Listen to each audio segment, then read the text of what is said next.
आपको सारी बात समझाने के लिए ये कॉइन काफी है। Thank you. मान लीजिए आप गवर्नमेंट एजेंसी हैं हो और मैं एक बिजनेसमैन हूं, मैं आपके पास आता हूं और ये कॉइन लेके कि ये कॉइन जादुई कॉइन है, ये जितनी बार भी आप उछालेंगे सीधा हेड ही आएगा, टेल आएगा ही नहीं। तो आप क्या बोलेंगे? आप बोलेंगे साबित करके दिखाओ। तो साबित करने के तरीके क्या हैं? आपके पास समय नहीं है कि आप तब तक खड़े होकर देखें जब तक मैं कॉइन टॉस करूं।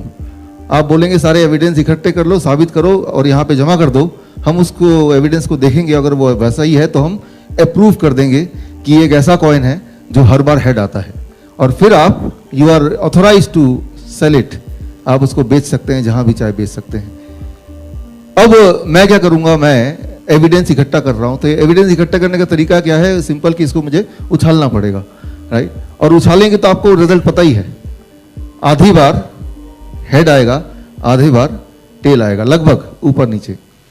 तो जब मैं इसको उछालूंगा तो मैं एविडेंस इकट्ठे कर रहा हूं, तो उसको बाद में दिखाना है मुझे, तो मैं वीडियो रिकॉर्डिंग भी कर रहा हूं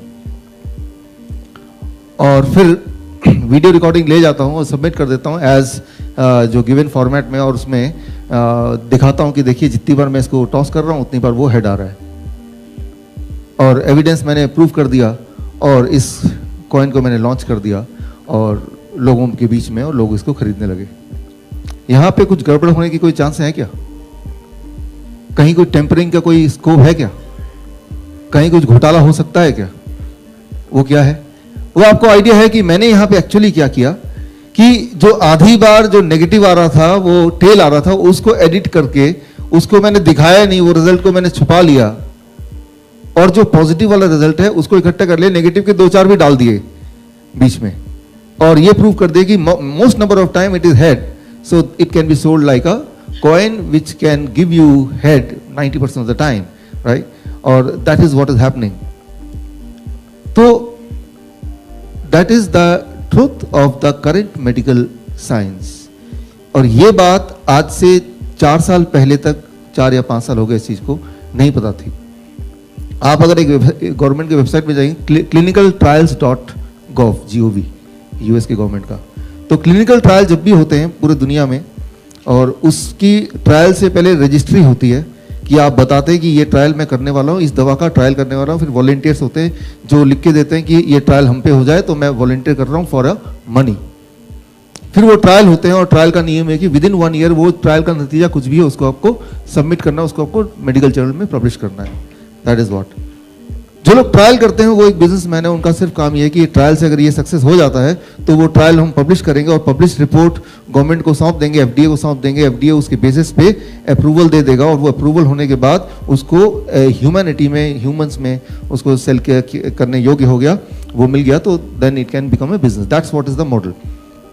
और ये मॉडल चल रहा है पिछले करीब, अब तो 100 साल हो गए। This is the model in the world. जब भी अगर आपको भी कोई दवा लानी हो तो पहले क्लिनिकल ट्रायल में जाके ट्रायल करके दिखाना होगा, पहले रजिस्ट्री करनी होगी। अब क्या है कि जब ट्रायल करना है, मान लो एक दवा आपने खोज निकाला, एक मॉलिक्यूल, एक नया ड्रग आपने निकाला, तो आपको ट्रायल करके इसको प्रूव करना पड़ेगा कि it is working most of the time. Most of the time, ज्यादातर टाइम ये काम करेगा, कुछ टाइम नहीं भी काम कर सकता, पर ज्यादातर टाइम काम करेगा। तो आप क्या कर सकते हैं, एक आइडिया ये है कि इस कॉइन की तरह आपने कई सारे ट्रायल कर दिए, और उनमें से जाहिर है कई सारे ट्रायल, आधे ट्रायल नेगेटिव भी आ सकते हैं, उनको आपने हाइड कर दिया, राइट? वो ट्रायल को आपने दिखाया नहीं किया, उसको पब्लिश ही नहीं किया। पब्लिश करना ना करना वो आपके हाथ में है, राइट? क्योंकि वो ट्रायल आप ही कर रहे हैं, उसका कंट्रोल आपके ही हाथ में है, राइट? उसको पब्लिश नहीं कराया, उसको रजिस्टर शुरू में कर दिया, क्योंकि रजिस्टर किया बिना ट्रायल तो शुरू हो ही नहीं सकता। It has to be registered first, right?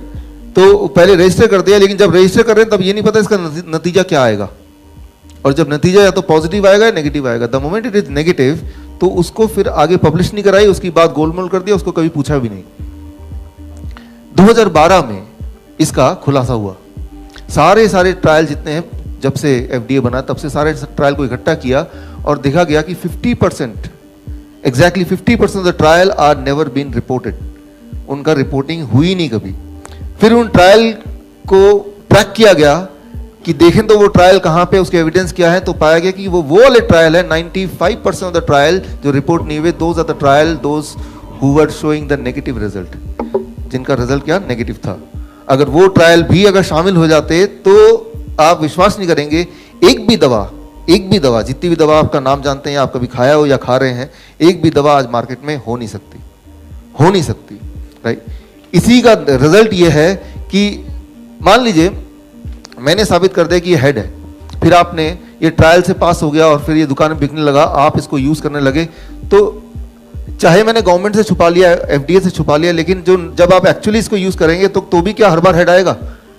तब तो नतीजा सामने आएगा ही। और वो, लेकिन जब तक सामने आएगा तब तक 2-4 साल बीत चुके होंगे और तब तक मैंने पैसा कमा लिया, और तब तक फिर गवर्नमेंट क्या करेगी, वो क्या कर सकती है, ज्यादातर इसको बैन कर देगी। लेकिन बैन करने का जो मेडिकल इंडस्ट्री में जो प्रोसेस है, कोई दवा अप्रूव होने के बाद बैन करने का जो average time that is about 18 years, 16 to 18 years, right. दवा मार्केट में आई और उसके बाद एडवर्स रिएक्शन पता करने के लिए पता होता है, it takes about 4 to 5 years. आपने आज जो दवा खाया, इसका एडवर्स रिएक्शन आप पे क्या होगा वो आज तो थोड़ा बहुत पता चलेगा, in the form of headache, in the form of loose motion, in the form of stomach ache, in the form of weakness या फिर एलर्जी। लेकिन एक्चुअल एडवर्स रिएक्शन क्या होगा वो आज से ऑन एवरेज 4 साल 2 महीने तब पता चलेगा। लेकिन तब तक लाखों लोगों ने ऑलरेडी वो दवा खा लिया है और सिमल्टेनियसली उनको वो एडवर्स रिएक्शन ऑलरेडी होना शुरू कर दिया है। और वो एडवर्स रिएक्शन रिपोर्टिंग होने के बाद एफडीए का अपना प्रोसेस है, it will take some years कि उस रिपोर्टिंग को प्रूव करके फिर लॉ को अप्लाई करके फिर उस मेडिसिन को बैन करना। तो वो पूरा जो एक साइकिल है, that cycle is about 12 years to 16 years to 18 years, 18 साल।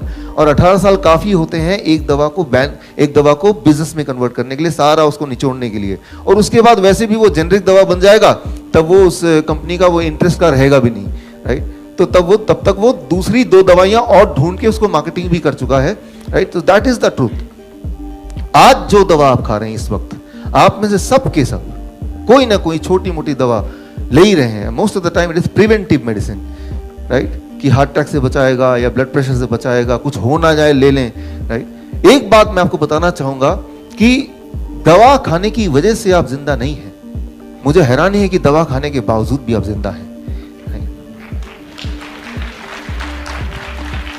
मैं देखता हूं मेरे पास जो पेशेंट आते हैं 19 गोलियां 20 गोलियां, पूछता हूं तो पिछले 10 साल से खा रहे हैं, 20 साल से खा रहे हैं। मैं हैरान हूं तब भी ये जिंदा है और चल के भी आया है।